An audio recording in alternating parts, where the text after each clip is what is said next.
Welcome to Guerin Catholic on this fine Friday night as Guerin Catholic, your Golden Eagles, are playing their rivals, Bishop Chatard High School. Both of them have records of 4-1 as they are both in the 3A conference and in the same conference as the Circle City Conference. And tonight I will be your main announcer, Matthew Wagner, along with my assistant, Nathan Travis. And tonight, obviously, rivalry game. It's homecoming. A lot of the stakes. I mean, both teams 4-1.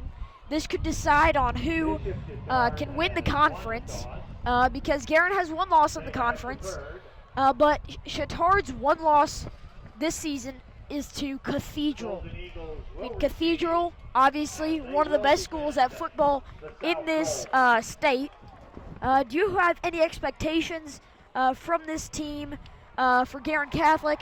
I know you've seen a couple of their games. What do you expect to see?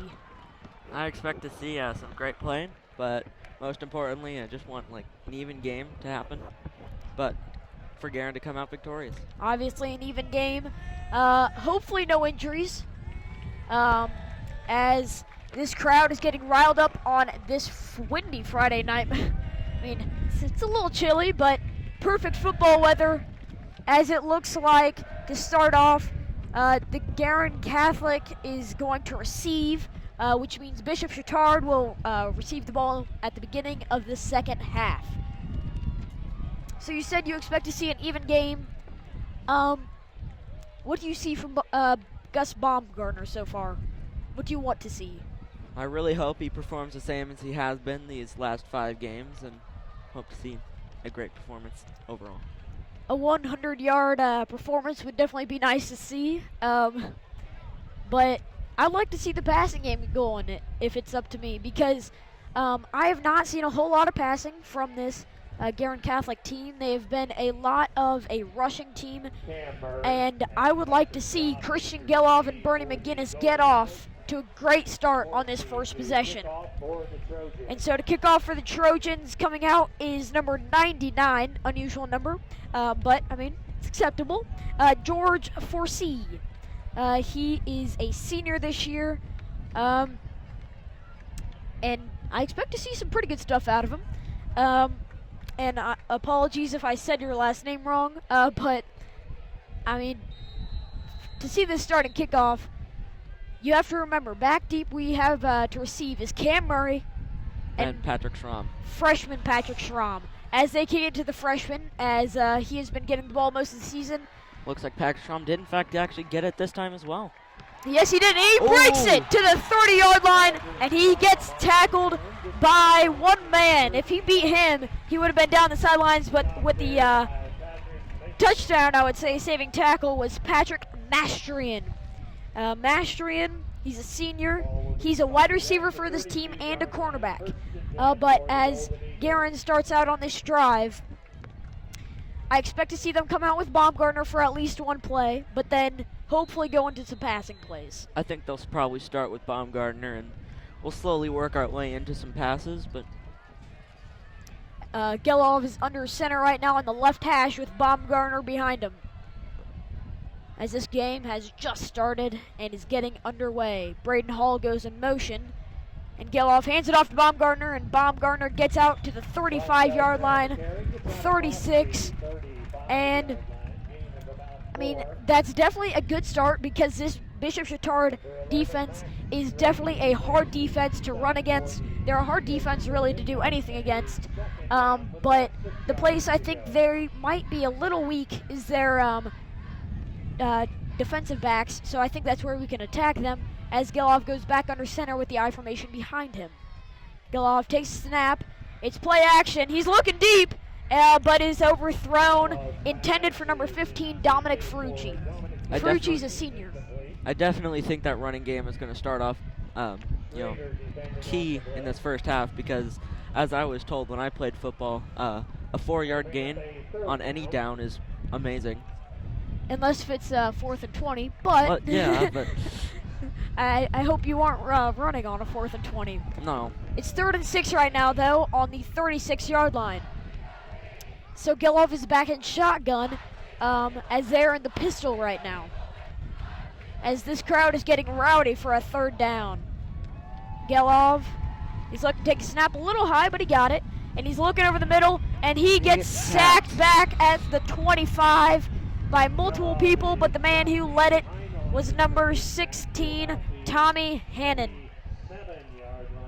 And so Hannon, he is a sophomore, but he's got some, oh, excuse me, that was number 10, Tim McNeilis. That would make a little more sense. He is a senior. So definitely not what we want for our first drive, as it's a 4th and 15, and Tom Hokinson, he's out there to take the punt. Hokinson last game had a very good punting average for what Guerin has been seeing so far this year. As this snap is low, but he does get it off. The punt's low, and it gets out. That goes about a yard past the first down. So that went a total of 16 yards from the starting line of. I'm sorry, I'm blanking right now. But this Bishop Chatard team is starting out on the, it appears to be 44-yard line, which is not very good for us. Our defense, however, our defense has been strong. Person I'm expecting to see is number 2, Dalen Taylor, to have a pretty good game for the Trojans as he goes in motion. He does get the ball for the first play, and he breaks it, but only gets 8 yards. He got tackled by number 86, Ryan Glenn, who's a sophomore. And I think if we're going to have a successful defensive run here, we're going to need to have some better tackling. This line just moved us, created big holes, and we need to fill those holes immediately, as quarterback Kyle Cheek is out there to start off this Bishop Chatard offensive drive, as it's handed off to Taylor again. Taylor does get stood up, but he falls forward for about 2 yards. That's another first down. So after that first down, obviously 2 runs with Taylor. I foresee more, but I mean, with Taylor there, I don't know how much I see of Taylor. Obviously he has great stamina, great endurance, but I don't think they can rush him 40 times tonight and see that he's okay after this game. Yeah, I definitely don't think this defense started off very strong, and really need to improve that at some point in time. Cheek snaps the ball, and it goes to Taylor again, and the tackle is made by, that looked like it was Ryan Glenn again. Glenn is all over the field, but Nick Demas was also in that one. We need to see a little more production, if it's up to me, from this defense, because the holes have been open, and the holes need to be closed. So as they face a 2nd and 7 on this one, Taylor this time they pass it, this time to number 7. The slot receiver, number 7, is Jack Anee. Anee's a sophomore, and he gets a first down on that one. So I was expecting this game to see a lot of the passes go to Sawinski, because he has had a touchdown in every game he has played in this season. At least one recorded every game. We don't actually know how far that touchdown extent went. He might have had 2 touchdowns or 3 touchdowns a game. Last game against Cardinal Ritter, he had 2 touchdowns, and he was getting double teamed all game. So it's kind of tough there, as Taylor gets the ball again, and he is just running over people. Taylor is a tough one to bring down, and he makes it down to the 11-yard line. And this defense, they're a stout defense, but right now they are not able to hold up this Buff run game. Or, excuse me, Chatard. Our other rival, Bishop Chatard. I don't know why, but I always have Buff ringing in my ears. Or actually, I guess ringing in my head from that game this year. It was a tough loss, but that was our one loss of the year, as Taylor gets the ball again, goes right on up the middle, and he gets 6 yards on that one, and he's down to the 5. Definitely think our defense is starting off pretty weak here, and Yeah, maybe it's that this defense is starting off weak. It could be, though, that it's this offensive line starting off very well. Their center, number 55, Alex Geis. He's a stout man. He is able to move people, as we have seen so far in this game.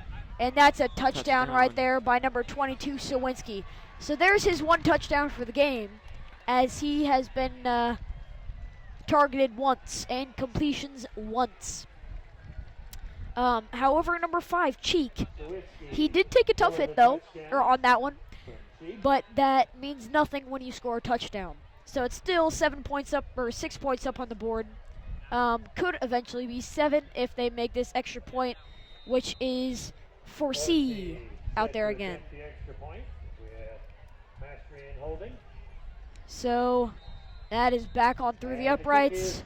Score is 7-0. I want to see more from this offense to start off the drive. I don't think that they had some bad plays on that last one, but that overthrown pass was definitely a deal breaker, because it kind of, they got the 4-yard run to start off, but then they kind of just slowed down after that. In that third down play, when they tried to throw it again, they couldn't really get that much on that. However, what I am happy to see is that on that last return, Patrick Schramm was able to get out to the 36-yard line. If we can do that consistently, I think we have a great chance at playing, or at competing in this game, because special teams has been a weakness of this team so far. So I don't know about you, but I definitely think that special teams is looking pretty good right now as Foresee's teeing up. Our special teams is definitely starting off strong, as Patrick Schramm last time got to the 36, and obviously, like you said, consistency is key here. Consistency is key, and even though Bishop Chatard did have a good start isn't everything. It's about the race. It's about the time you get there. It's about the game. As 4C starts his run up, and the ball's in the air, but there is a penalty or some sort of confusion on the field. I don't actually see any flags, so. I don't see any flags. That is what I'm very confused about. So maybe I'm just the confused one. There was no confusion on the field. But Maybe it looks like he's going to be teeing off again. Might have kicked it too early. I don't know. Frankly, don't know. Maybe they just weren't ready. TV timeout. That is that's a deal breaker. Yeah, Patrick Schramm looked pretty strong when he caught that one. I know. I thought he could have broken that one. Who cares about a TV timeout? I want to see a Patrick Schramm touchdown. As apparently we are back from the break. 4C. The crowd getting very riled up for this kickoff. Very riled up. As 4C starts his run up for a second time, and it's off again. This one looks like it might have the exact same distance, but this one goes to Cam Murray. Murray's got some room. And he is out at about the 25-yard line, which is not a bad return. But I definitely think if he made a cut to turn north, he might have had a couple yards. That's pretty good to start us off, though. As Gilov will start this drive. I don't know if I quite see this one ending up in a touchdown. I certainly hope it ends up in a touchdown. However, I would like to see us get at least 3 points on the board after this drive, as Gilov is under center with the I formation behind him. So Gilov takes a snap and hands it off to Baumgartner again. Baumgartner has some room, and he gets close to a first down. 7-8 yard gain. No, that was more than 7 or 8. He is right at the line to gain. Ooh. It looks like they aren't quite calling it a first down. I think he's about a foot or two. Second and 1. Second and about a foot. Yeah, there's your 1 foot. Would you feel better if it was 1 foot or 2 feet? 1 foot. maybe centimeters. 1 centimeter, not bad. Yeah, it looks like second in inches, actually. It's just they don't have inches setting on our scoreboard here. Exactly.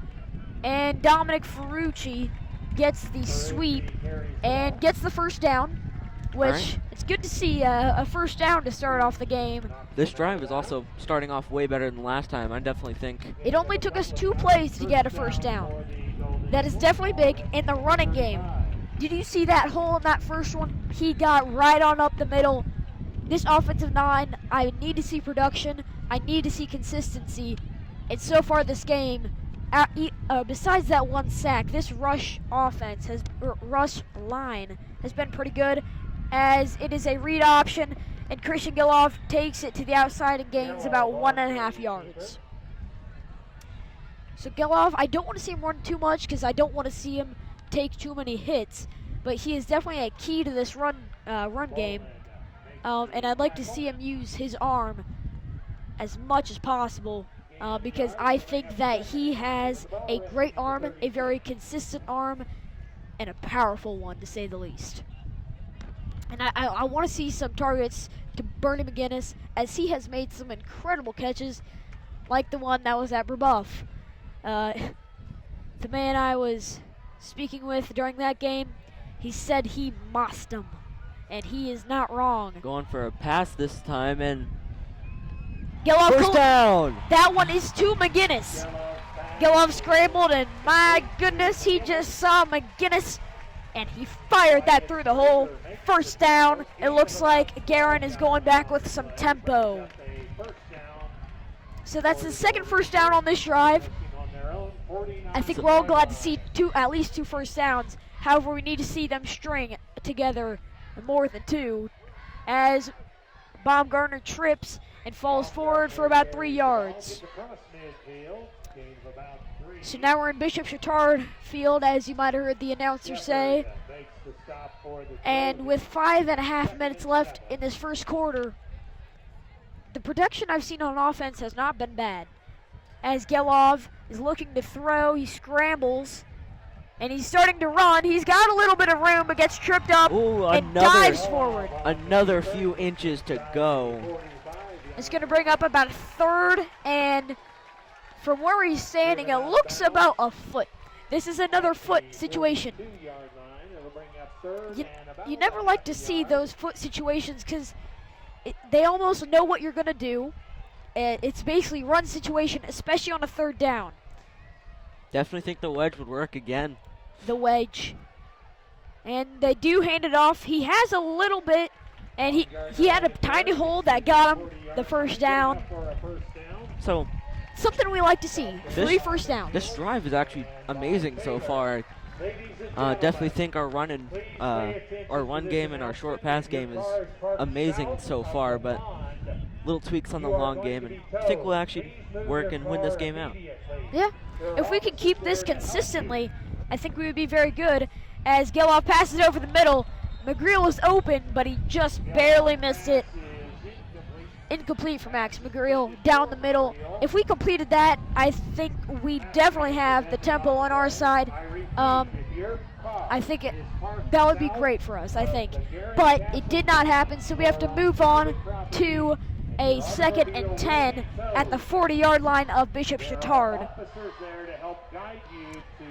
So what we're looking at right now, with 4 minutes and 50 seconds left, I think Gilov, if he can, I think if Baumgartner can get a run here that is very efficient, I think we will be perfect in that situation, as it is a run, but it's not to Baumgartner, and Gilov takes a hit again. So we got about 2 yards. An interesting play there. It was a read option. It looked almost like it was a little broken, like a broken play, but they're marking him down as if he got no gain. So his knee touched the ground before he fell forward for 2 yards. As we have just about, we just passed the 4:20 mark, and it's 3rd and 10 with Gilov in shotgun with Baumgartner to his right. He's dropping back, a lot of pressure, and Baumgartner stuck at the 40-yard line. Another no gain, and looks like 4th and 10 around there. So Hokanson will come to the field again. That was a tough drive. It looked like we had something going. So I'm glad, like I was talking about before we started this drive, I'm glad we got something going. I would have liked to see 3 points, though, up on the board after that drive.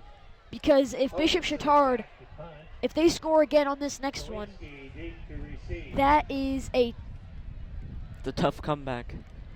We've kind of dug ourselves a hole if our defense can't stop them on this one. Ooh, and that is a better great punt.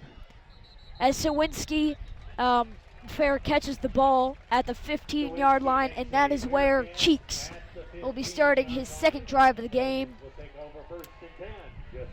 Cheeks, he has not been very bad, but I feel like we need to see, I mean, obviously the run game has been working with Taylor, but if they can get something with Cheeks working through Sawinski or through, I mean, as there's a different running back in the game right now. It's Darion Gilbert.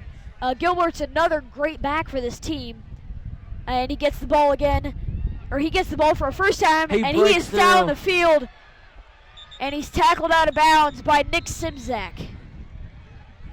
That was a large gain on that play, and that is something that cannot happen for this defense.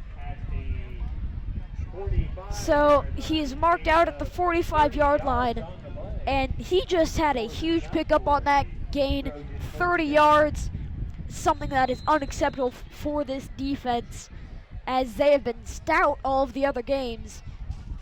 No injuries, but it's just not working so far tonight. Coach Shackelford, he's a great coach, but maybe this offense is just too overpowering. As Cheeks gets the ball again, throwing this time, and it is complete to Sawinski. Sawinski is obviously their number one. Oh, excuse me, that was number 82, not 22, as number 82 is Thomas Coleman. And that is going to bring up a 2nd and about 1 this time. An actual 1, though. An actual 1.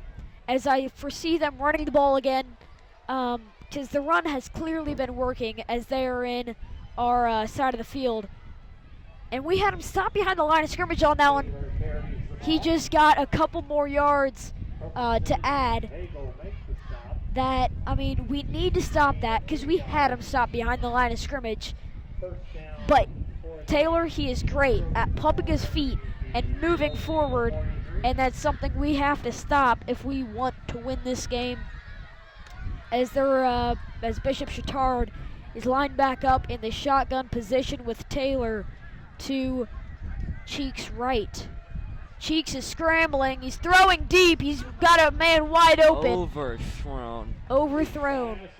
That was intended for Sawinski. Sawinski could have gotten a second, I repeat, a second touchdown right there.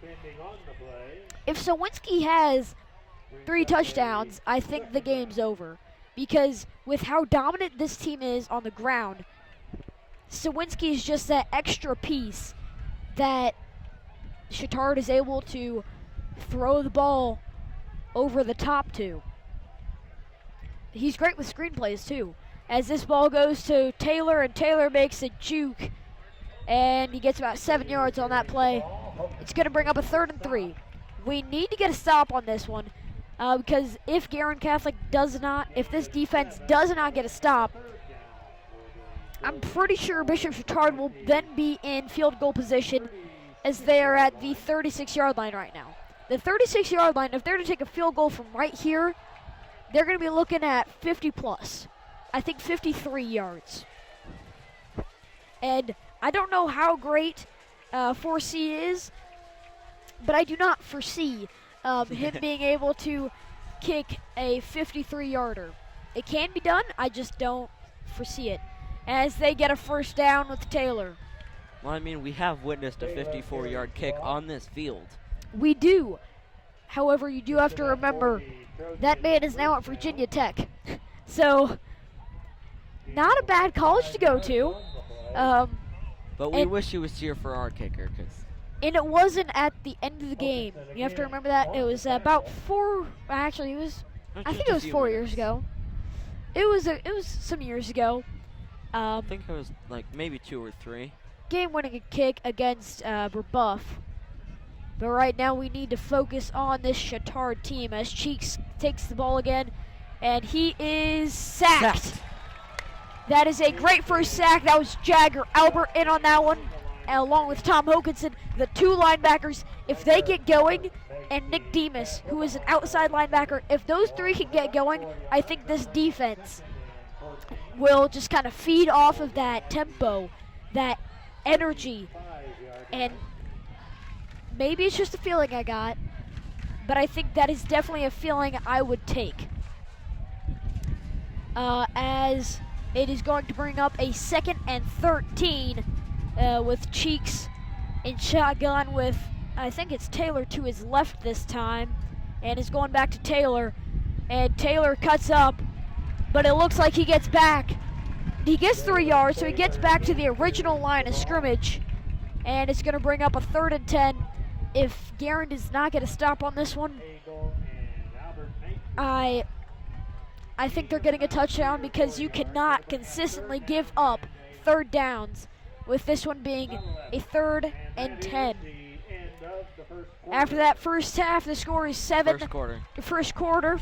I'm terrible with words right now. After that first quarter, the score is 7-0. Bishop Chatard, with Bishop Chatard putting together a pretty nice drive on down the field. But we have to see, can they finish off this drive? Can they capitalize? If they don't capitalize, I think that will definitely feed into this offense, and I would like to see the offense be able to do that. I mean, if we keep this defense up that we have had for the last 2 downs, 3 downs, I think we'll definitely keep it strong here, because a 3rd and 11 is pretty hard to kind of mess up. Consistency is something that if you don't have, you're probably going to win pretty few games, and I need to see some consistency. So as this crowd is kind of getting a little pumped up, I'd like to say, putting some life back into them, as it's a 3rd and 11, and that's something I like to see. Can they kind of mess up this Bishop Chatard offense kind of mentally, as Cheeks has Taylor as his running back, so I would not be surprised if I see this go to Sawinski or Taylor. One of those 2. I think that they are definitely targets in this situation. 2 people you have to account for on every down, but especially this down, as it's a 3rd and 11, and this one is incomplete. Incomplete. It was intended for number 87, the tight end, Sam Ritchie. Wide receiver, Sam Ritchie. We'll see what they actually do on this play, and it looks like there's been no personnel change. So they might be going for it on a 4th and 11, because it's a little far to go for a field goal, but it's too short to kick it. I mean, you could pin them down at the 1. In fact, it does look like they're going for it. This is going to be an interesting play, I think. There might be a timeout called, but it looks like they are keeping their men on the field on a 4th and 11 if they do not get a stop here. This crowd's getting really riled up for this 4th down, and Cheeks is scrambling. He's got men after him. He's looking deep. He's scrambling now again. He's going all over the place. He went backwards. Take it down. Nick Davis with the big stop. Cheeks, I think Cheeks ran more on that play than he's ran all game. Yeah. He went to the right side of the field. It was one of those Three Stooges moments when you're just like, you see a man going in fast motion, just. It's like one of those plays where they go 100 yards to gain 2, but this time he lost like 10. Exactly, yeah. And so Golden Eagles get pretty good field position on this one, their best field position of the game, at the 45-yard line. It is their own 45-yard line, but still the 45-yard line. As Gelov's under center, with 2 wide receivers to his right and the I formation behind him. And it goes to Baumgartner, and Baumgartner, he gets about 4 yards on that one. Another good gain if you want these kind of like downs where Hey, as you said at the beginning, a 4-yard gain, it's good on any down other than a 4th and 20. Other than a 4th and 20, or that 4th and 11 that they just had. if you're in those types of situations where it's just like something in 10, unless it's 4th and 10, you definitely want to gain 4 to 5 yards of play and keep that consistent. I think you'll have a winning game. Something we've been mentioning a lot, consistency. I'm not wrong when I say we've been mentioning it a lot, because we've been mentioning it a lot. As Geloff is in shotgun, and this one, he's passing, he gets sacked. Number 4, Wyatt Schrader. He went sprinting into the backfield. There's nothing Geloff like no could one do. even touched him. I don't know, because it looked like they were bringing a blitz on that one, and I know you're supposed to be touching the man that you are assigned to, but if you see a man screaming around the outside, I feel like that's kind of an alert. You gotta... We have a 3rd and 18 situation here. This is definitely not a situation to gain 4 or 5 yards on a down. It is not. So definitely think they'll go Bishop maybe a Chatard pass looks like here. they're bringing some pressure. Geloff can definitely beat him on the outside with McGinnis, but will he do that? No, he's looking to his left. He's got Ferrucci, and that is, they're calling incomplete. Ferrucci took a tough hit. Absolutely just kind of slammed to the ground there. I thought that might be enough to warrant a Pass interference or maybe but the ball was a little overthrown. maybe an unnecessary roughness for all we care, but just something. But the Bishop Chatard player was making a play on the ball. So that's going to bring up a 4th and 18 as this Guerin Catholic team with Tom Hokinson is going to punt for a third time. You probably don't want to punt this many times, and I don't think Guerin Catholic has punted this many times so far. Another horrible punt going out about the 41, 42 yard line. So some more great field position. But it's Bishop better Chatard. than getting the punt blocked, which has happened a couple times this year. Also, field goals have been blocked. Special teams has been an issue, and tonight, from what I've been seeing, the punts haven't been great, but it's better than it's better than a lot of things that could happen. Yeah, definitely. Like you said, a blocked punt is definitely not something you want, like we have had in the past this season. So better than what we have experienced, but definitely not something we want in this situation. As Cheeks this time goes over the middle to number 84, but he bobbles it and goes incomplete to Logan O'Brien. Logan O'Brien, he is the tight end for this team. He's a junior, as is Max McGreal for this Guerin Catholic team. But that one, it looked like he just wasn't ready for the ball, and Cheeks just fired it in there. As the running back right now is Taylor, and the wind, I don't know if it seems to be picking up, but it's been pretty consistent. Consistency, as Taylor gets the ball on this one, and Charlie Semler came in, Gain of about 3. About 3. Semler, I think, could have gotten him behind the line of scrimmage, but I mean, Taylor's just great at bouncing off tackles and gaining yards. So far this game, he has fallen forward on every play that he has been rushing the ball. We've never stood him up.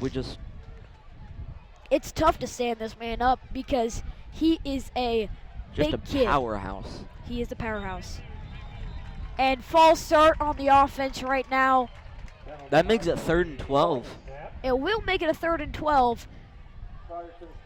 So I think it's going to bring out the passing game, and you have to expect the passing game, but you can't go all passing game because Taylor definitely might. He can beat you, and he can get 12 yards.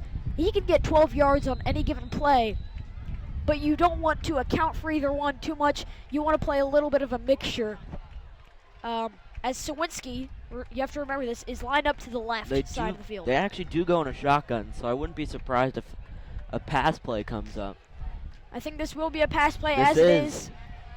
And it's a screenplay. Oh my goodness. Absolutely leveled. Patrick Hagel read that play like a book. I know I've said that a couple times before, maybe not this game, but Hagel, he saw that play and he went screaming to that running back, and my goodness, if I was that running back, I'm pretty sure I'd still be laying down on the field because my goodness, was that a tough hit. Actually, a loss of 2 on that play, making it 4th and 14. And they actually do, in fact, bring out their punting unit this time. The first time they brought out their punting unit, as we have Bernie McGinnis back deep to receive, as this is a not amazing punt, but it's a good one nonetheless, as McGinnis gains about 5 yards after the catch and gets out to the 35-yard line. Not bad not bad start for the offense, though. Not a bad start. With 8 minutes and 42 seconds left, you have to remember, this team is not exactly that hurry-up team that can go down in 2 seconds, and like in one, not 2 seconds, in 1 play, they can just score right there. But this is a team that they will wear you out consistently, time after time again. And consistently, that word comes out again as Guerin Catholic is lined up with Baumgartner in the backfield and Gelov under center with 2 wide receivers to the left side and Braden Hall in motion. Gelov takes his snap and hands it off to Baumgartner, and Baumgartner goes backwards. Maybe for 1 yard. It looks like he might have gone backwards. Yeah, he went backwards 1 yard. And so that's something you don't want to see to start off a drive, but that was almost a predictable call because we have been going for a run on almost every first down. And if you're this Bishop Chatard team, you kind of you have that in the back of your head, like they're going for it on first down with a run play. You have to expect it. Back in an I formation, this might be another run play. It could be. I would like to see a pass, but it is a run, and he's going nowhere again. Looks like there was a gain of nothing. They're going to have to go for a pass on this 3rd and 11. And it's not even that they're going to the outside of the field. They're going right on up the middle, and I understand that they're trying to pound it with Baumgartner because Baumgartner is a tough runner. He blows people up when he goes up the middle, but this Bishop Chatard defense, they're one of the toughest defenses we have played this season, and we just played a 6A school in Columbus North, and I'm pretty sure this Bishop Chatard defense is better than that Columbus North defense. Gelov takes a snap, and he's looking. He escapes from a sack, and he stays up. He's got some room. But the ball comes out. Fumble. And number 4 for the defense, Wyatt Schrader, gets down to about the 10-yard line. The ball was punched out, and Bishop Chatard, that was not what you want to see with 7 minutes and 3 seconds left in the second half. Definitely sort of dug a hole for ourselves here. This Guerin Catholic defense has to come out. I mean, best case scenario, obviously, interception or fumble. But I think best case scenario for us right now is forcing them to a field goal. And you know that they're going to come out with Taylor, and you know that they're going to come out with Sawinski. So you just have to account for them and make sure that they can't get past the line of scrimmage if they get the ball. As Taylor gets the ball, and he's going up the middle, and he got about 5 yards on that one. A little contradicting to what I just said, but Jagger Albert made the stop there. I mean, our core of this team, our defensive core. Definitely some tweaks need to be made during halftime of this. I think for both teams. For this not Burbuff. Chatard. I'm messing up tonight. For this Chatard team, they need to have a little more touchdown. Touchdown Taylor. I feel like they've been having a great offensive game, but this defense that they've been playing with so far has not exactly been, I mean, it's definitely been great after they just forced a fumble, but they've been giving up first downs. They've been giving up the first downs to the point of where they were letting Baumgartner run all over them until that last drive. That's when they may have made a couple adjustments on the sideline, but And foresee he's back out there, and I foresee him making it, and he does. As the score is 14-0. This is not an impossible hole. If Guerin Catholic can score right here, yes, Bishop Chatard does get the ball after the half. so definitely not a good situation to But be in. But you want to get at least 3 points up on the board. You want to put up a fight. A fight has been given, but not like after that last possession of offense and defense. It looks like that fight. It looks like a Mike Tyson fight. Mike Tyson just came out and punched you in the mouth, and you're laying on the ground, and everybody's looking at you saying, "What are you doing?" But you're knocked out. We need to find a way to get back up, light a new fire. Just a tiny spark can start a huge fire. So we need to start this in a way of where it's not just going through the offense of getting better. It's not just through the defense of getting better. It's through as a unit, just coming together and doing everything as a unit. That's my second pep talk of the day. definitely a great one, though. I was motivated by that. Thank you. I'm glad. As for C is getting ready to kick off the ball again. It's Cam Murray and Patrick Strom back. And now that I'm thinking about it, the flame doesn't have to be lit by this offense or the defense or the special teams. This crowd, if they can get into the game a little more, I think that they can light that fire. As Strom gets out to about the 22 or 23 yard line. But this, we haven't scored a touchdown, and so it hasn't gotten our crowd into it to the point of where they're all just up, they're all screaming, they're all yelling. They're getting this Bishop Chatard team kind of moving awry. They're not all in the same spot, they're not all in the same mindset, and that's something we need to get down as Gelov is back out there to start the fourth drive of the game, fifth. And McGinnis, the ball's a little high, but it's incomplete. You don't see many drops from him. 99 out of 100 times, he usually does not drop the ball. It's something that we rarely see from him, but it's something that this team can't have. Mistakes right now are at too many, and mistakes we can give up are at a 0, a minimum. We can't give up, or we can't make a mistake at all. As Gelov's in shotgun, we need to capitalize on a drive. We need to capitalize on defense.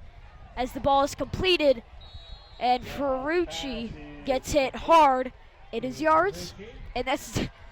I haven't seen yards for us in a while. Whew, I was getting a little scared there. But after after Gelov fumbled that last one, it got punched out of his arm. I was almost expecting him to kind of make a move or switch the ball into the other arm, because he was running it with his right arm. He was running to the left side of the field, so it was to the defense.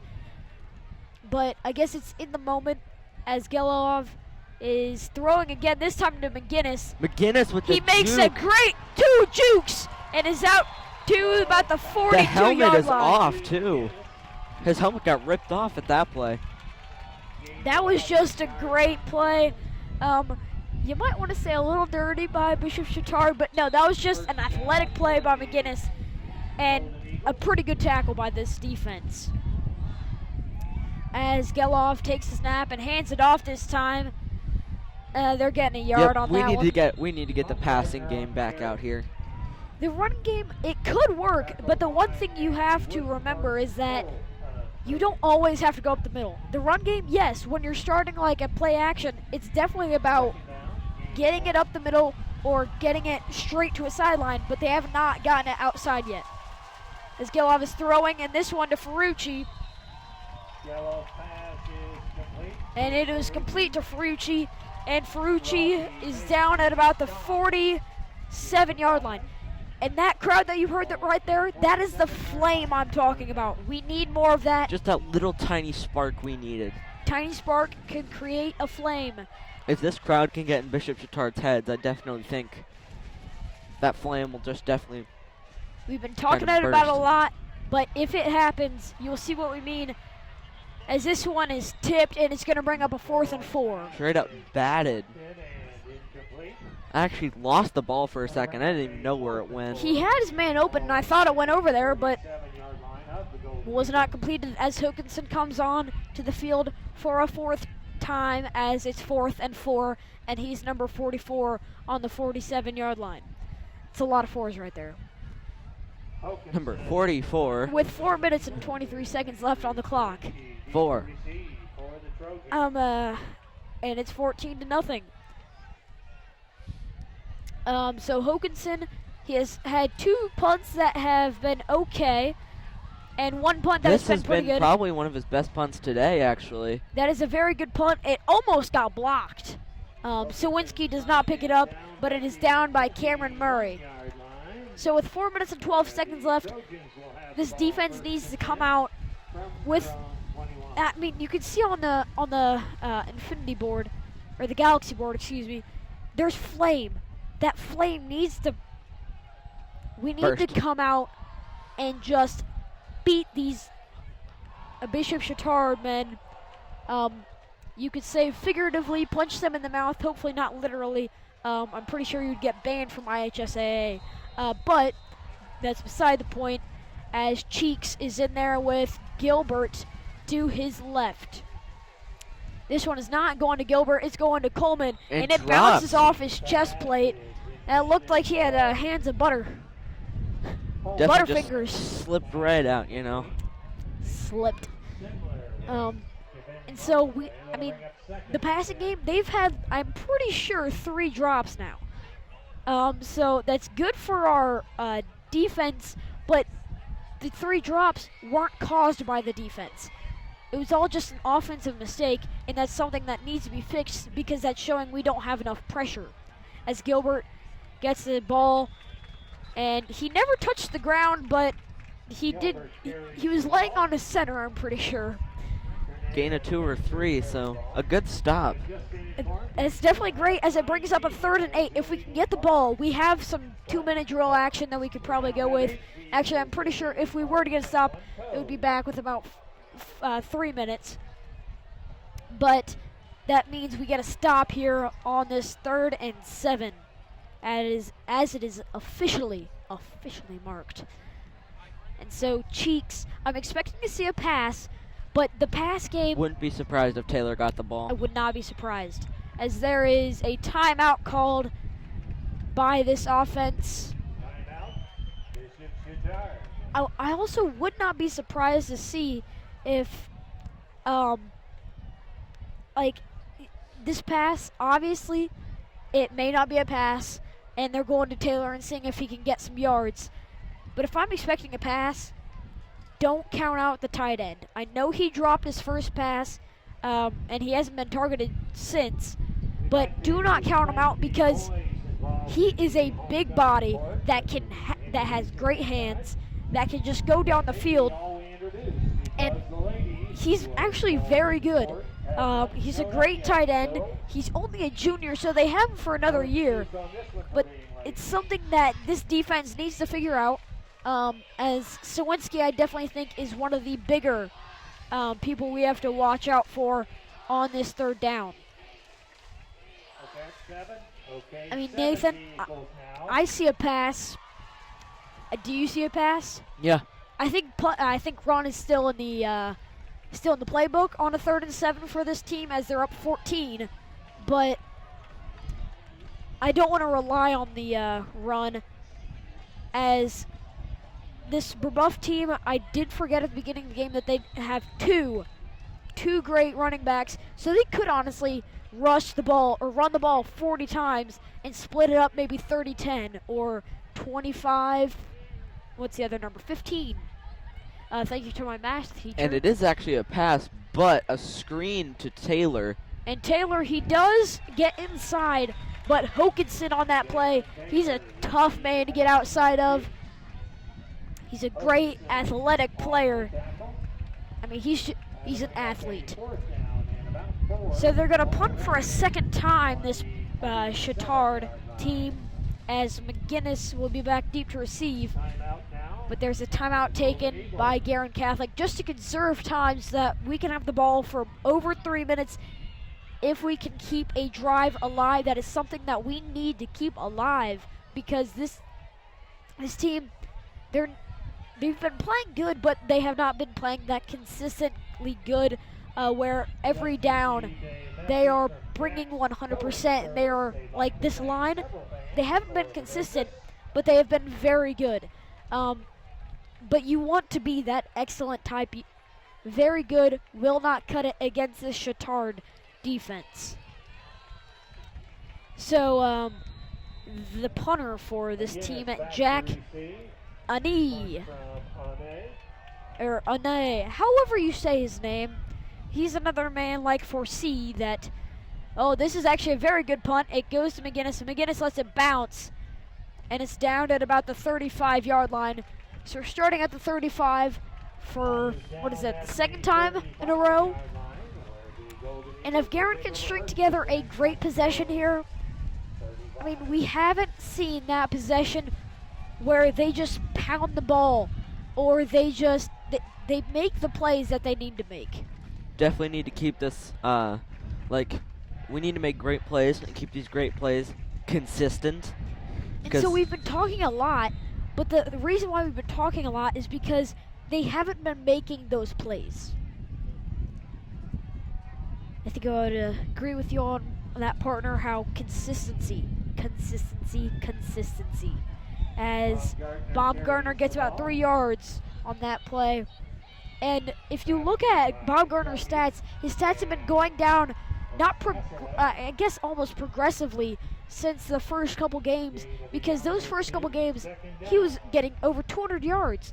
He was the man of the game. He was beating up this defense. And last week, he got 97 yards, under 100. And this week, saying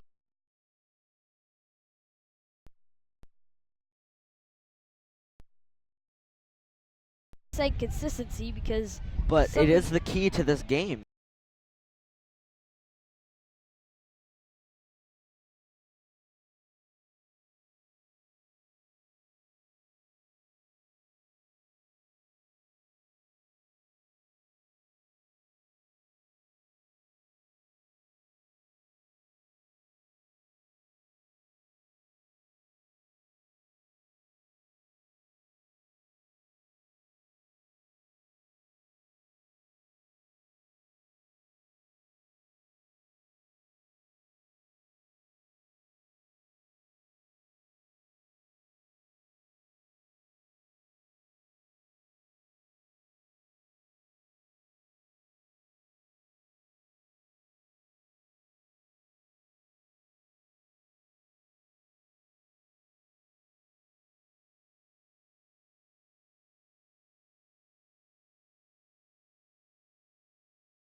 But this is a game that Gelov is really going to have to use his arm in this one, too. he's going to have to use his arm on this one.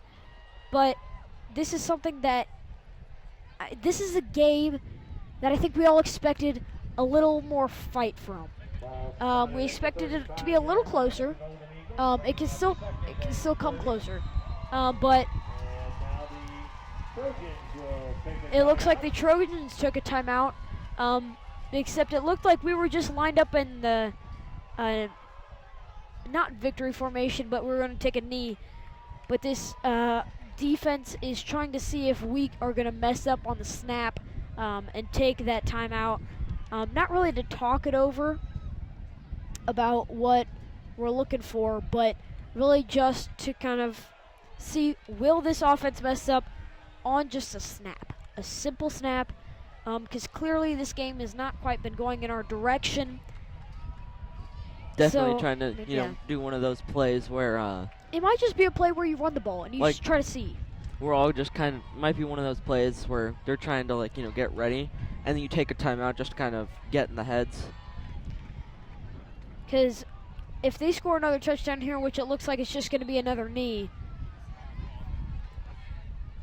And ends the half. And that's the half, and we will be back for the beginning of the second half. And your halftime score is 21-0.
and we are starting the second half. There was a penalty on Bishop Chatard. Wow, I started off the half bad. And the ball is now going to Taylor after a penalty on special teams, but Taylor is making up for that penalty by getting in a first down. Taylor carries the ball. And so looks like Bishop Chatard stayed consistent. Consistency, as we said in the beginning, clearly right there. That's consistency. I mean, it was only one play, so maybe we can stop it. However, we have to keep in mind, once they start going to Taylor, so far of what we've seen in this game, they try to hit a shot when it comes to running or by passing the ball. Whether it's through Sawinski, their tight end, you can't forget Coleman.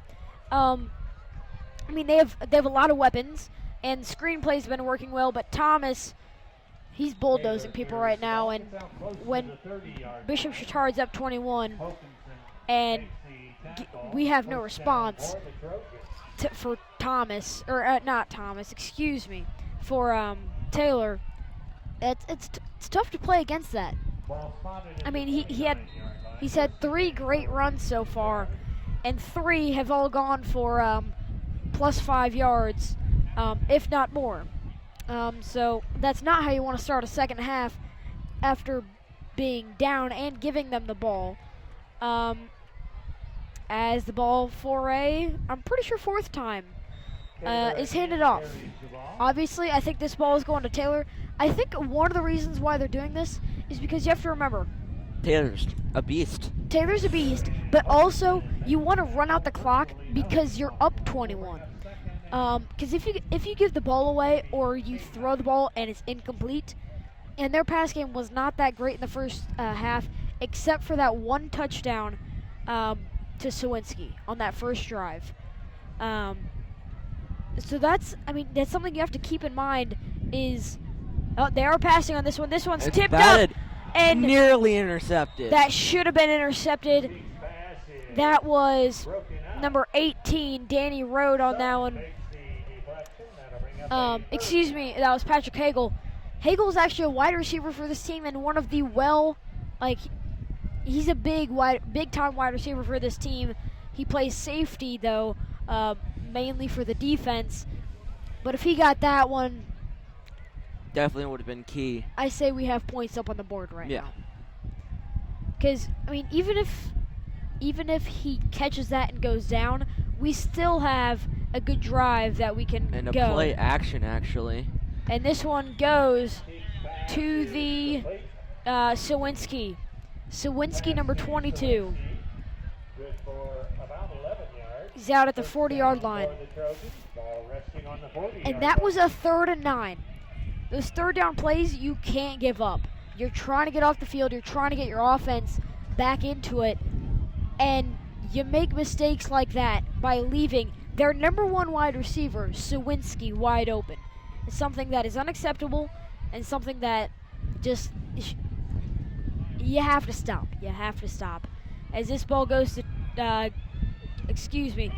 this ball goes to Gilbert, and Gilbert got extra yards. As you can hear, the Bishop Chatard coaches are clearly pleased with that run.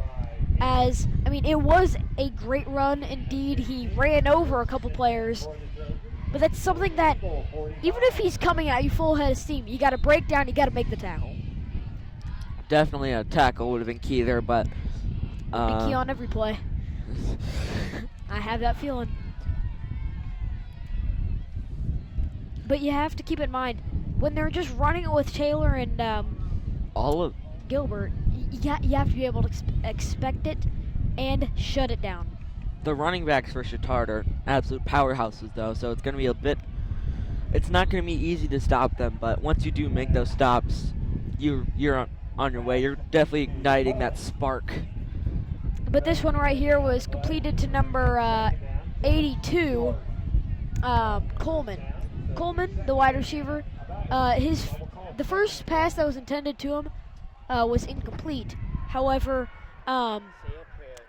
even though it was incomplete, you can recover from that, as this ball is looking for Sawinski, and Sawinski beats his man deep, And that's a touchdown right there. Big pass That incomplete to Sowinski for the Danny touchdown. Rowe just got beat down the field.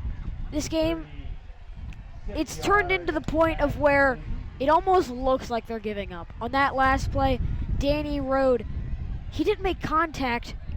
Sorry if the screen still says half. We need to change that for the moment.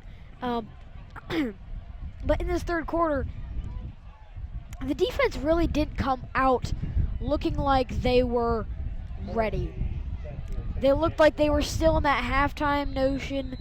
They were still getting ready for halftime almost. It looked like they were down by 21, which indeed they were. But if you're down 21, you cannot make everything look like that. You have to be there. You have to be present and make the hit. Obviously, you have to do. Whether you're in the game or, sometimes even when you're out of the game, you still have to be mentally in the game and cheering on those people that are in the game. And so,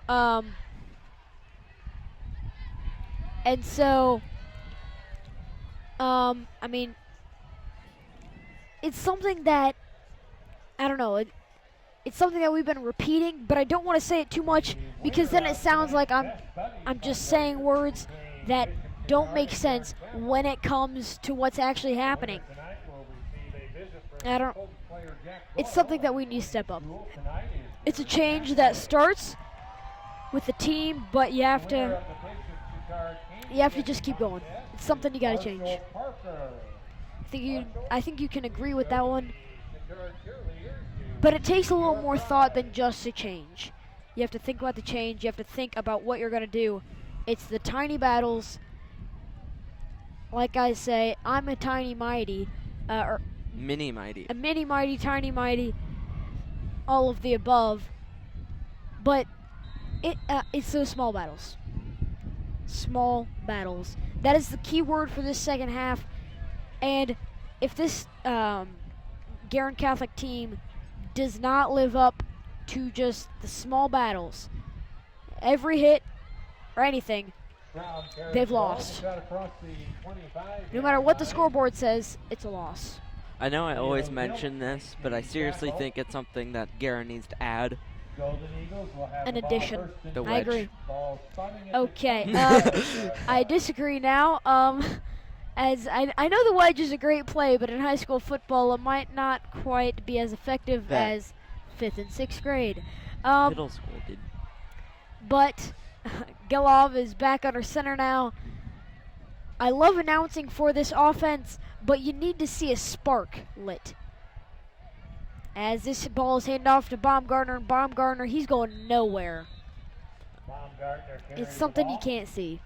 Definitely think we need to start working on the pass game and The ball, if you have going up the middle, if it's working consistently, then yes, it's great to stick with it.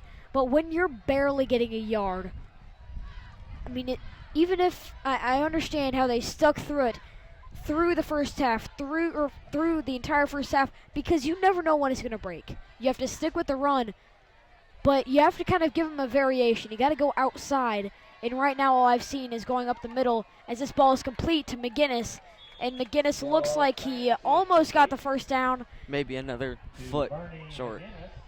This one's, I think, a little more than a foot. It might be about 3 yards. From my angle, it maybe looked like a foot, but 2 yards. 3rd and 2 is close enough.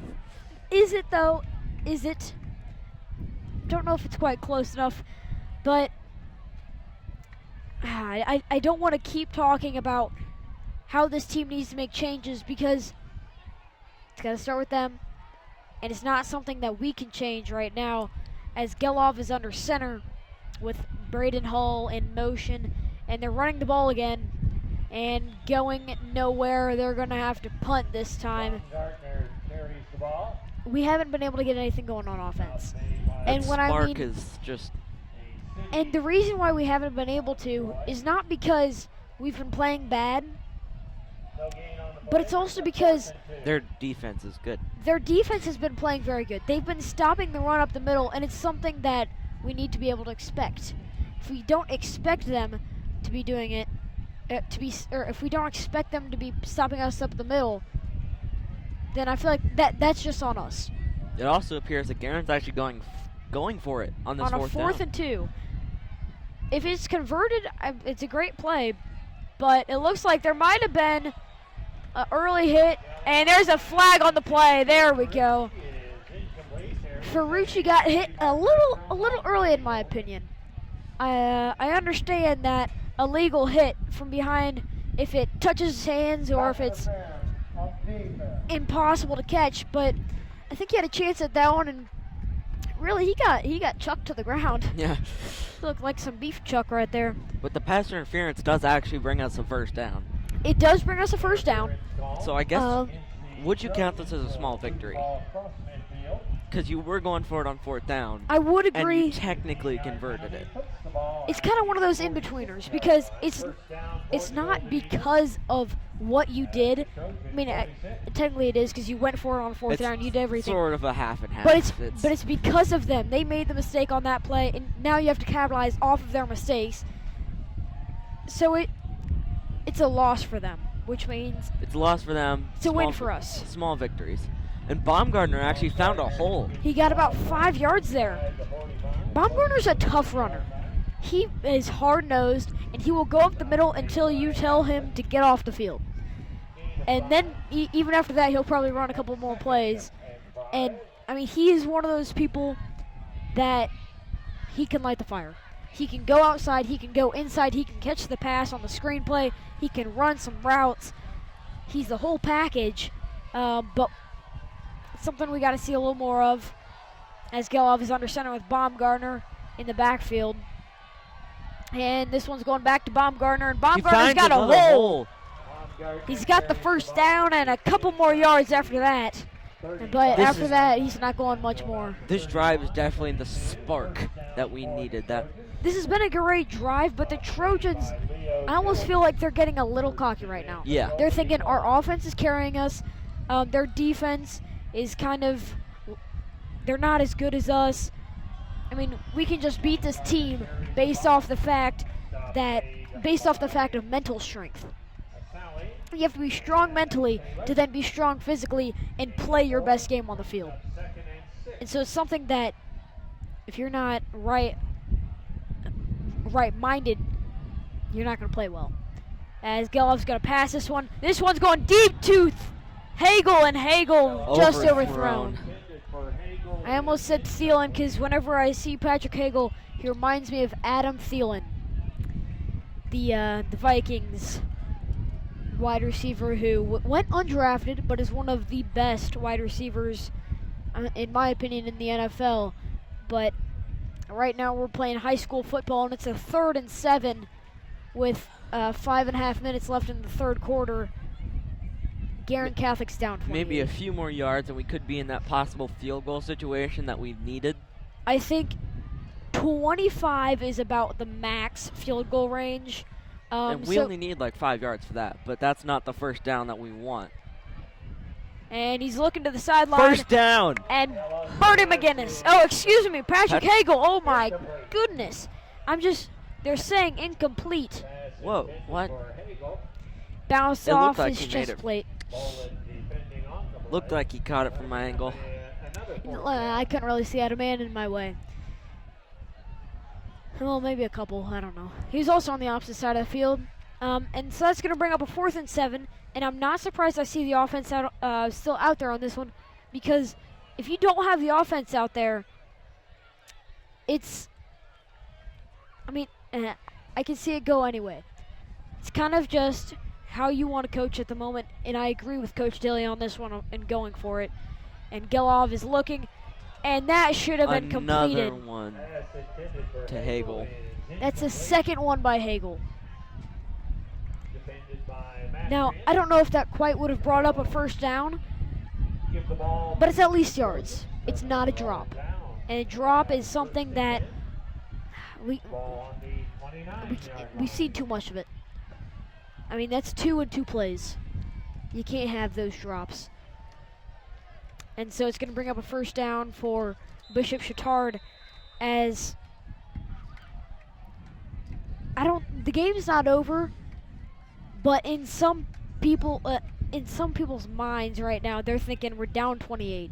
We can't get back from this deficit. It's that doubt that people have, as Cheeks is going to keep this one, and he gets outside of a couple people, but Cam Murray takes him down with 5 minutes and 20 seconds left.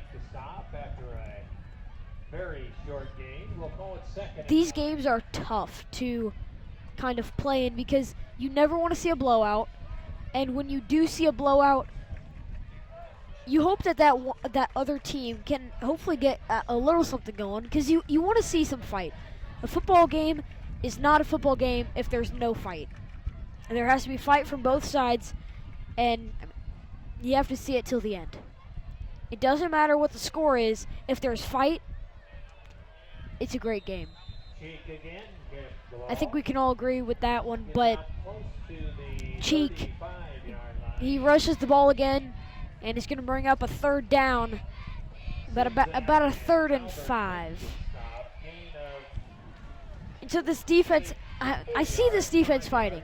I see this defense seeing that they want to get a stop. It's not just that they need a stop, they want a stop.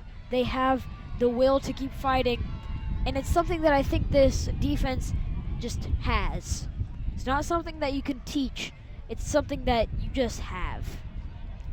As it looks like there might be a blitz on this play, and there is indeed, but the ball is intended for Sowinski, and Sowinski. It looks like it's a first down. Yep, that was a first down right there. And it's something where no matter how much the defense can get to the quarterback, if the quarterback can get it off in, basically record time of about a second, the ball, if the route is run correctly, it's going to be complete. Does not matter what happens, it's going to be complete. And for this homecoming, for Guerin Catholic, you want to see some fight out of him. And on that play right there, Patrick Hagel takes down the tight end. Just went screaming in. But the tight end, number 84, Logan O'Brien, I guess he doesn't have the hands that I thought he did. He's dropped 2 balls tonight. Now, I understand that Hagel has dropped 2 balls, and he's still great. So maybe it's just something that's happening with O'Brien right now, and he's never like this. He's that reliable player. He's that Notre Dame Cole Kmet. But it's something that from game to game you got to be consistent. As number 7, Jack Anee gets the ball, and it looks like he almost got a first down, but it's going to break up a 3rd down. So he's in Guerin Catholic territory, but on this 3rd down, if we get a stop here, obviously it's kind of relieving. But this is one of those plays where they're just going to hand off to Taylor, and you have to accept it. And maybe not bring a blitz, but be accounting for the run and be accounting for Taylor and make that tackle. Cheeks hands it off to Taylor, and Taylor gets the outside. And it looks like he got the first down. Looked like he tried to actually jump our player, but that was a really good tackle by Ryan Glenn, but I think it brought up a 4th down. No, it did. They have him half a yard away. I thought he reached the ball out on that one. Definitely think our QB sneak is coming up here. And I do think that they're gonna either it's QB sneak or that it's Taylor up the middle, because when Taylor's going up the middle, it's tough to stop him, because he's one of those players that even if you have 11 men on him, he's gonna get 5 yards. You can also definitely. It looks like they're going for and he pitches it to Taylor, and that's a first down as Taylor runs down the sideline for about 15 yards. It's I don't know. I can keep talking about what it is, but it's not going to change the fact that Taylor is a great runner. He runs over people, and that this defense just needs to step up. They've been making tackles, but the tackles that are the most important, like the 3rd and 4th down tackles, those have been the missed tackles. Those have been the tackles where you look at them and they're just not made. It's just not there. And so this one goes this time to Gabriel, or excuse me, Gilbert, the other G. And that's one of those plays. I mean, he did get a yard on that play, but giving up 1 yard is so much better than 15 yards. Yeah. So much better. This game, it almost has a dead feeling. It's almost like it's third quarter, down 28, almost got a minute fourth and a half quarter. left. Almost fourth quarter. Can you score 35 points before the other team scores a touchdown? Probably not. I mean, The student section still looks like they have energy, but it's just the overall feeling of this game is definitely like it's that. Plus, you have to remember, it's homecoming. You have all of the past of Guerin Catholic here. You have a lot of the future of Guerin Catholic here, and this isn't the game I was expecting. not at all. I was expecting. This is the game that, after I saw the first drive, I thought this is either going to be a really long game or this is going to be a hard-fought game. But Gilbert goes for it. Gilbert gets a touchdown there. 28 yards for the Trojan touchdown. That was unfortunate, as most of this game has been, as not Brebeuf. Maybe that's the reason. I can't even remember the team we're playing. I'm saying Brebeuf, and we're playing Bishop Chatard, as they go up 34-0. I have to say, I'd much rather, if Guerin Catholic, if we can even just score one touchdown. At this point, I'd be excited to get points. One touchdown, even if it's you're completely right. Even if it is a field goal, just the thought of it is perfect, because you can at least think, we didn't put up a donut. We didn't put up a goose egg. We didn't get goose egged. I mean, it's just the thought is something that a lot of people go off first. And these games are tough to announce, but something that you don't know. But yeah. To the apostle, hopeless causes. You are the winners of the last So right now, amount of mercy and charity. with 39 seconds left in this third quarter, Your cars are the last ones to be I mean, moved. I don't know as a coach, as Coach Dilly, what do I do to think, hey, let's go down the field, let's show that we have still have fight. even just a little something in us. What do you do on the sidelines? Like, I know you've been in this situation before of where the other team is pounding you. What did your team do? Did you guys fight back? I mean, it's that thought of, can you just get back in the game? Can you do anything? We still fought for at least a few points to look like, we still had fight in us, that we aren't quitters, and I hope this is the same attitude Guerin has at this point. Right now, it's not about the win. Right now, it's about The small victories. as we said, even in the second quarter, it's about the small victories. It's about, I mean, right there, that's a great run by Schramm. If we could continue the good stuff that we did in this game into the next game, because we were playing, I'm pretty sure, 2 Ohio teams soon here at home. If we can continue that into some of those games and the one away game that we have left, it's something that you see and you gotta believe in, as we're ending this third quarter with one more play with Baumgartner going up the middle, and we're starting.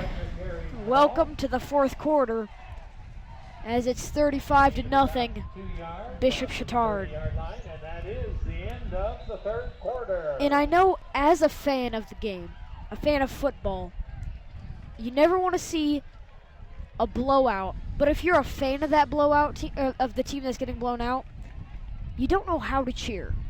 because you want to get your team back in, like through cheering and through the love of the game, but you don't know how to. You don't know, like, you're down right now 35-0.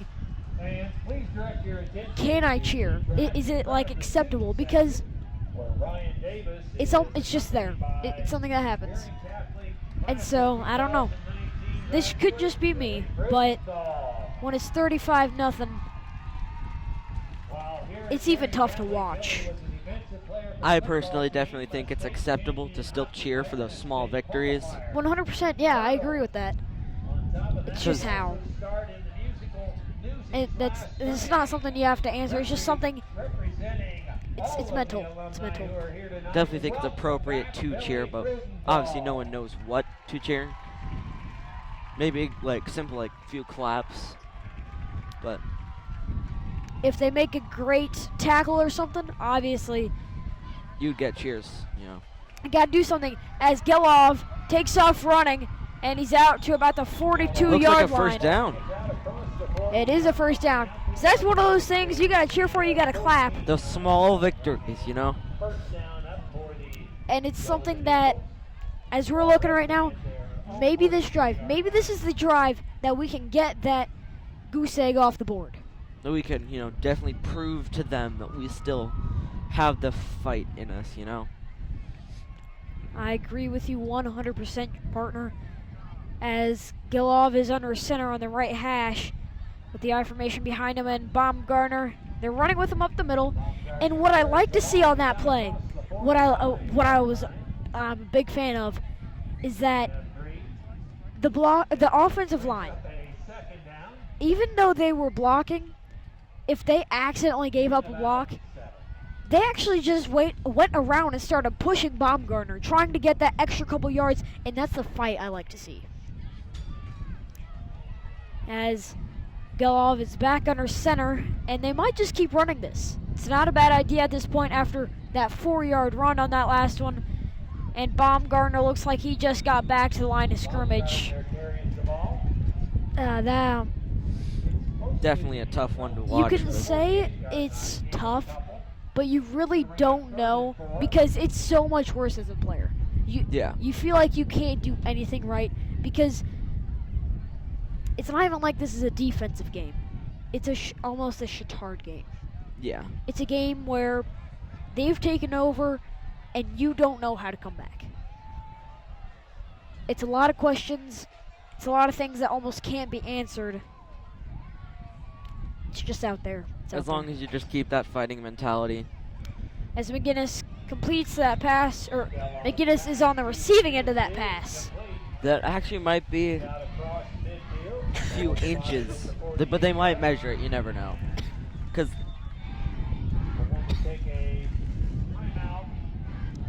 and so it looks like they're going to bring out the chains again. And so this is a 3rd and 4.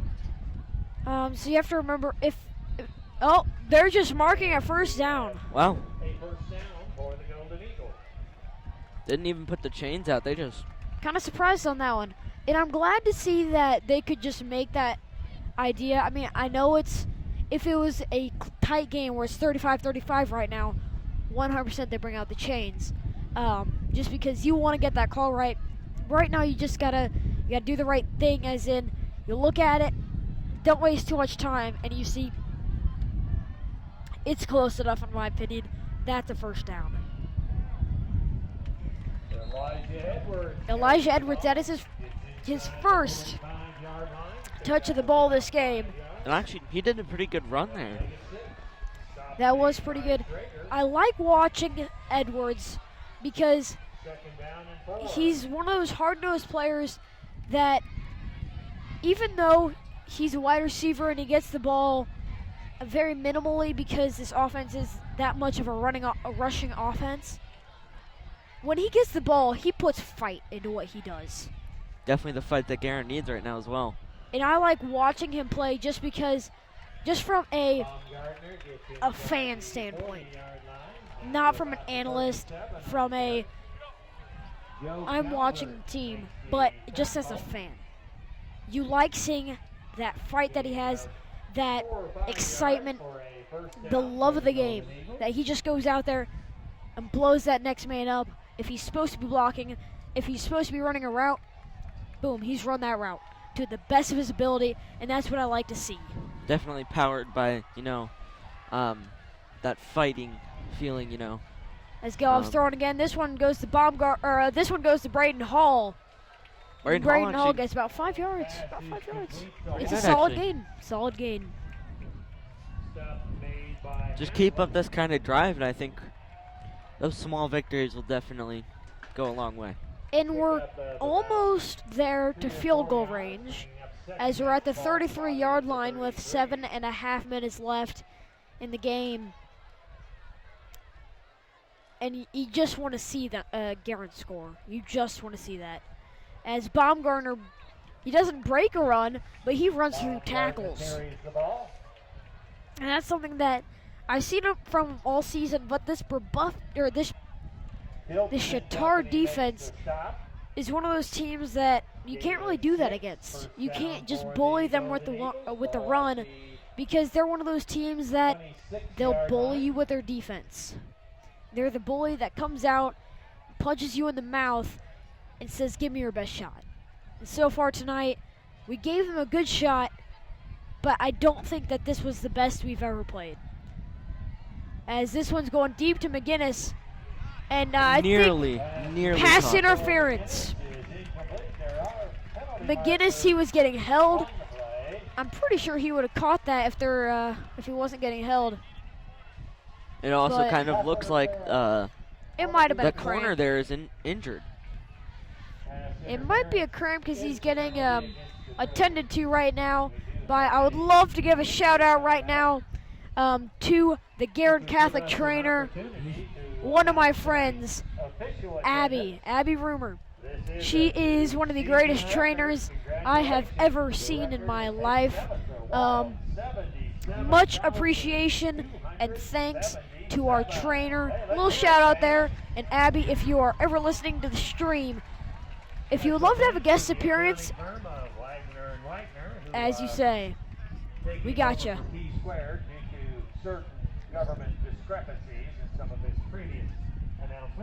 Oh, I just heard my last name, but it might not have been me. It's okay. And so, I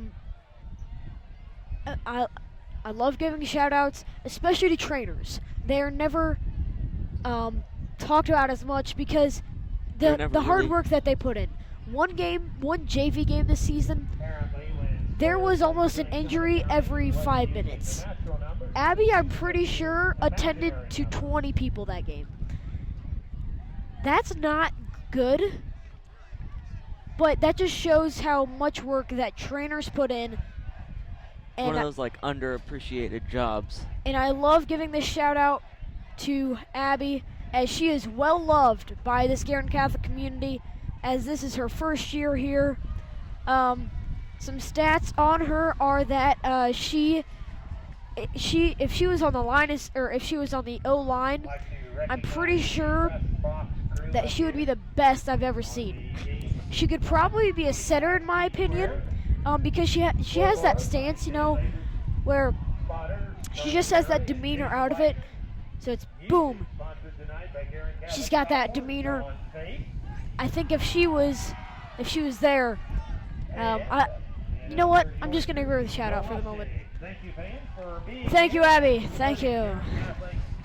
And a quick shout out to all the people in the press box, all the coaches for this Guerin Catholic side, and for the Bishop Chatard side. I think every team should have everyone recognized. And to all of the radio stations here, the online radio stations. To everybody who has been helping out, much thanks and joy that was put into this game, even though, sadly, the result of the game I don't think will exactly be pretty. But hey, right now, as we're getting back to the game, we have a chance to score. On the 12-yard line, we have a first down. Yeah, we haven't seen this a whole lot so far. Actually, I don't think we've really seen this, as this one's been thrown too deep for McGinnis. McGinnis is athletic, but I'm pretty sure he would not have been able to catch that one if he had about 5 more feet left in the end zone. I think that's a good play, because it's one of those plays that if you complete it, that's getting the crowd riled up. Does not matter what the score is. It's a Christian Geloff to Bernie McGinnis pass that you love to see. I love to see it. You love to see it. I know we all love to see it. As Baumgartner gets it. Wow! As the offensive line tries to go up and push him for a couple yards, but that was the one of the best runs liked. I've seen so far. One of the best runs that I've seen so far from him. And he got, he might have gotten 7 yards. 7 yards. I know 7 yards is not always the number one. It's not always that play that you want, because, I mean, you look at Bishop Chatard, and with Taylor, he has to have been, I think he's rushed for over 100 yards today. But, I mean, he's just one of those people that it doesn't matter how much you rush with him. He's going to make an impact on every play that he gets the ball. As that last pass was incomplete for Dominic Ferrucci. It's going to bring up a 4th and 4. So Nathan, on this 4th and 4, I think they're going to stay out there, which it's not a bad idea, because you want to have your offense kind of, you want to put them in that mood that they can do it. They can score a touchdown. They are a team that is fierce, that is feared, that is out there making plays. As the Sledge lineup is out there, Sledge personnel. And Geloff throws it. Complete. Touchdown. Touchdown. Braden Hull. And there was a flag on the play, but I'm pretty sure that one's on Bishop Chatard. But the same ref who threw that flag just admitted a touchdown, so I'm pretty sure it's as Zombie Nation is playing right now. the Guerin student section is now going to be very hyped up for this. And the sounds I'm hearing right now do not exactly sound like Zombie Nation, but just hear it in your head. The touchdown count. And voila. Yes, personal foul, unsportsmanlike conduct against the defense. It will be a fast on the kickoff. As I thought, penalty on the defense. It was on number 18. Number 18 is Patrick Mastrian. And so he's a great player for this defense, but that's just one of the plays where you got to be smart. Can't afford those. And so Etchison will see the field for the first time tonight when it comes to extra point. And boom, through the uprights. That is special teams. They played surprisingly well tonight. I like how they played, but I need to see them next game maybe come out a little quicker for the first half. It's just, I don't know. Words aren't exactly my thing, and clearly tonight words have not been my thing. But I'm glad to see a drive where we can at least put up 7 points. Yes, it has been a blown out. Yes, we had 0 points up on the board until 2 minutes and 41 seconds left in the fourth quarter. But it's still good to see. I think you can agree with me on that one. Yep. Where 7 points, even if you're losing 100, it's better to look 100 to 7 than 100 to nothing. Yeah. Mentality. And so this ball will be kicked on the 45-yard line on the other side Chatard. of the side. So if this one, they might even be looking at an onside kick on this one, as it looks like they have onside kick lined up at the moment. But I mean, you're in the position. If it goes 10 yards, it's at the 35-yard line. So it's not a bad place for them to start this possession. If you can get the ball, you might not start a rally back up, but hey, it's something that might carry into the next game. And he definitely kicks it way too far. It's a little pooch. That was a pooch kick, where it's intended to go to one side, and that is what you like to see, where you have 11 men on the field all going to one spot. So it's good. Right now it's not as, I know we can keep saying it, small things, small wins. Small victories. But that right there was truly the biggest small the past victory. couple plays that I've seen have truly just been just smart plays. As it looks like Bishop Chatard brought in their backup QB, Carter St. John, and they hand off the ball to their backup, I